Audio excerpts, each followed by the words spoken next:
Hello students, this video is for class 12 science. In this video I'll start with a new chapter, that is reproduction in organisms, which is there in the botany part. So let's not waste any more time and let's get started with the chapter. So we will start with this chapter, reproduction in organisms.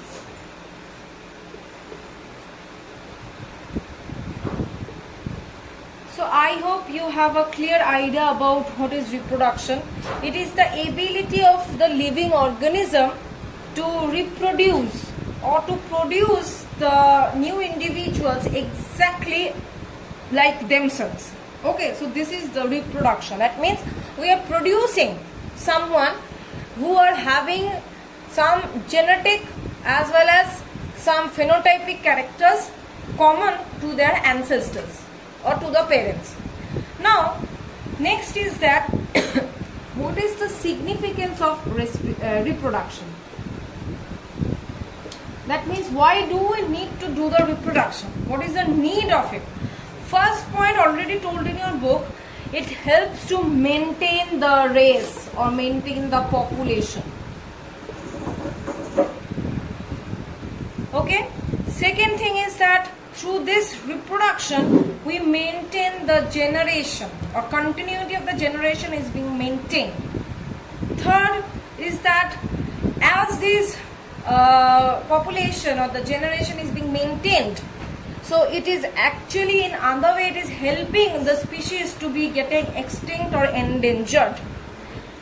Next, obviously the living world or biological world, there is a balance between the living and the non-living world, and that balance should be maintained, and which is maintained by the process of reproduction.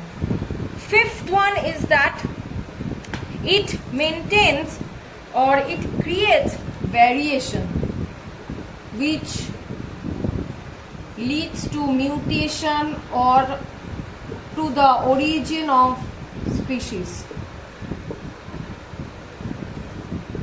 That means it helps to create variation, new characters due to the reproduction. Okay, and thus we can get mutation, we can get evolution, and ultimately the result will be the origin of the new species. So this is all about the definition of reproduction and their significance. Next we will move on to the modes of reproduction, or you can say the types of reproduction. So the reproduction is mainly of three types generally, but at first we will read two. What are the three main types? Sexual, asexual and vegetative reproduction. That you have already read in class 10, 11. But main two types of reproduction are asexual reproduction and sexual reproduction.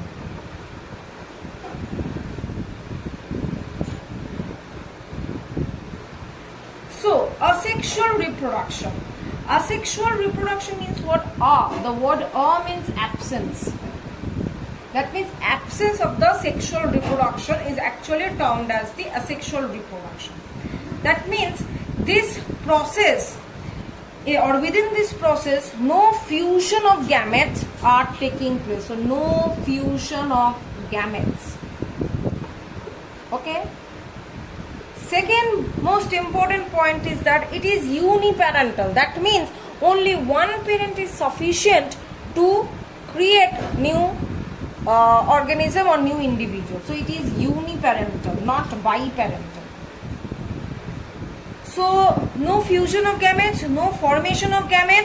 So instead of formation of gametes, they produce spores. No gamete formation, no gamete fusion. They produce spore. Okay, and it is generally found in the lower groups of organisms. Next coming sexual reproduction. Sexual reproduction means the process which takes place or which goes on with the fusion of gametes. That means there are two types of gametes being formed. What are they? Male gamete and female gamete.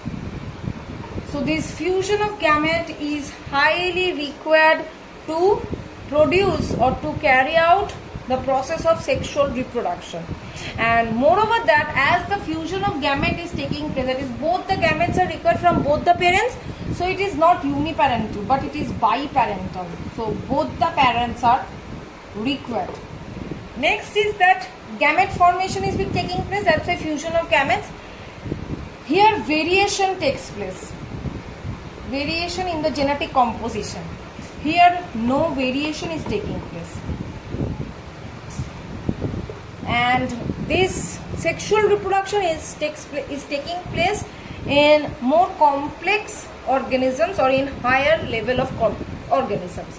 So this was the preliminary idea regarding asexual and sexual reproduction. But right now we will go to the different types of asexual reproduction.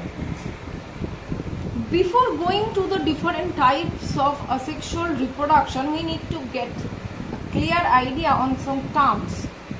Okay, this asexual reproduction, I have already told you that this takes place through the formation of spores mainly. No gamete formation is there.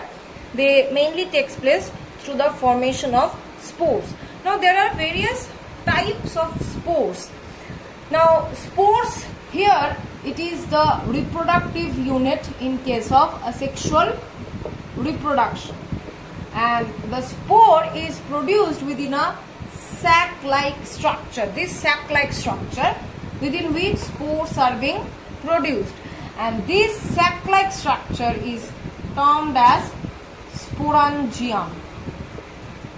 Okay, now there are different types of spores we have. First one is the motile spore. Motile spore means the spore that can move.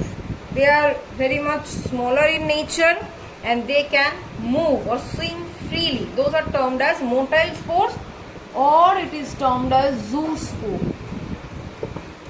Clear? Generally the spores of Chlamydomonas, Ulothrix, these are included within the motile spores. Okay. Now the next type of spore is non-motile spore. That means non-motile. Motile means the one who can move or who is having the ability to move, and non-motile means those who are not having the ability to move. Those are termed as, that is non-motile means they cannot move from one place to another, and those spores are termed as aplanospores. They can't move, and generally these spores are quite bigger in size than the motile spores. Okay.